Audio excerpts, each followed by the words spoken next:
Hello friends, स्वागत है आप लोगों का मेरे यूट्यूब चैनल दर्श एजुकेशन में। जैसा कि आप लोगों को पता है, आज 9th क्लास का एसएसटी का एग्ज़ाम है। तो आप लोग एग्ज़ाम सेंटर में जाने से पहले ये एक बार ऑब्जेक्टिव क्वेश्चन देख के जाइएगा। ये आप लोगों के लिए मोस्ट इंपॉर्टेंट क्वेश्चन है। तो देखिए, पहला क्वेश्चन स्टार्ट करते हैं। वह रेखा जो भारत को दो बराबर भागों में बांटती है क्या कहलाती है? तो कर्क रेखा कहलाती है। क्षेत्रफल की दृष्टि से भारत का सबसे बड़ा राज्य कौन सा है? तो राजस्थान हो जाएगा। निम्न में से कौन सा देश भारत का पड़ोसी देश है?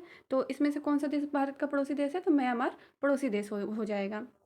उसके बाद है, निम्न में से सबसे लंबी तटरेखा वाला राज्य कौन सा है? तो आपका गुजरात हो जाएगा। नेक्स्ट क्वेश्चन है आपका, भारत में हिमालय का सबसे ऊंचा शिखर कौन सा है? तो कंचनजंगा है।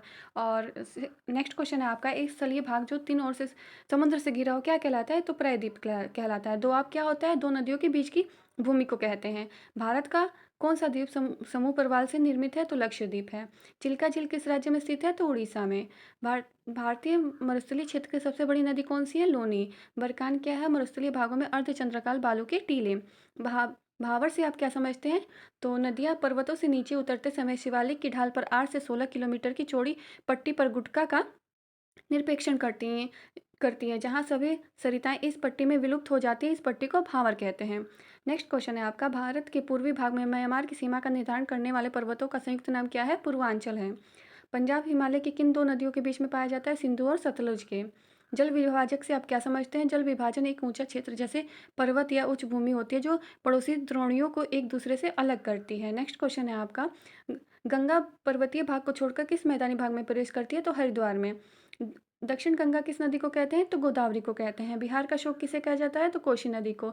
सिंधु नदी का उद्गम स्थल का क्या है? मानसरोवर झील। अंतर्देशीय खारे पानी की झील कौन सी है? तो सांबर झील। निम्न में से कौन सी नदी अरब सागर से गिरती है और ज्वालामुखी का निर्माण करती है? तो नर्मदा नदी। नेक्स्ट क्वेश्चन है आपका, ब्रह्मपुत्र की सहायक नदियों के नाम बताइए? तो दिबांग, लोहित और कैनुला है। पूर्वी घाट के सर्वोच्च शिखर का क्या नाम है? महेंद्रगिरी। पश्चिमी घाट के सर्वोच्च शिखर का क्या नाम है? अन्नामुंडी। और उसके बाद है, लोकतंत्र के विपक्ष में कोई एक तर्क दीजिए। तो लोकतंत्र में फैसला लेने में देरी होती है। लोकतंत्र में अंतिम निर्णय लेने की शक्ति किसके पास होती है? तो जनता द्वारा चुने प्रतिनिधियों के पास होती है। लोकतंत्र के कार्य क्या है? तो स्वतंत्र न्यायपालिका, समानता का अधिकार, निष्पक्ष चुनाव, ये सभी हो जाएगा। इसका राइट आंसर आपका हो जाएगा डी। इसका राइट आंसर आपका डी हो जाएगा। नेक्स्ट क्वेश्चन है आपका, रंगभेद की नीति से क्या तात्पर्य है? तो इसका रंगभेद की नीति से क्या तात्पर्य है? नस्ली भेदभाव। 1948 से लेकर 1994 तक रंगभेद की नीति किस देश में चलती रही है? तो दक्षिण अफ्रीका में। नेल्सन मंडेला द्वारा लिखित आत्मकथा का क्या नाम है? The long walk to freedom. उसके बाद है नेक्स्ट क्वेश्चन, दक्षिण अफ्रीका में किस नेता ने नस्ली भेदभाव का विरोध किया था? नेल्सन मंडेला ने। भारतीय संविधान का जनक किसे माना जाता है? तो डॉक्टर भीमराव अम्बेडकर को। उसके बाद है नेक्स्ट क्वेश्चन, भारतीय संविधान कब बनकर तैयार हुआ था? तो 26 नवंबर 1949 को। भारतीय संविधान को कब लागू किया गया था? तो 26 जनवरी 1950 को।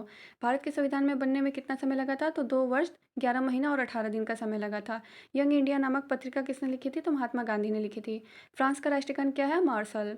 और 18वीं शताब्दी में फ्रांस का समाज कितने स्टेट में बटा हुआ था? 3 स्टेट में। प्रथम स्टेट कौन सा था?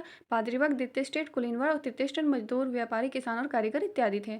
फ्रांस की क्रांति के समय फ्रांस का राजा कौन था? तो लुई 16वां फ्रांस की क्रांति के समय वहाँ का राजा था। लुई 16वां का किस राजवंश के था? तो वो बुर्बो राजवंश का था। नेपोलियन फ्रांस का शासक कब बना था? 1804 में। अगर आपको मेरी ये वीडियो पसंद आए तो लाइक, शेयर, कमेंट और सब्सक्राइब करना ना भूलें। Thanks for watching.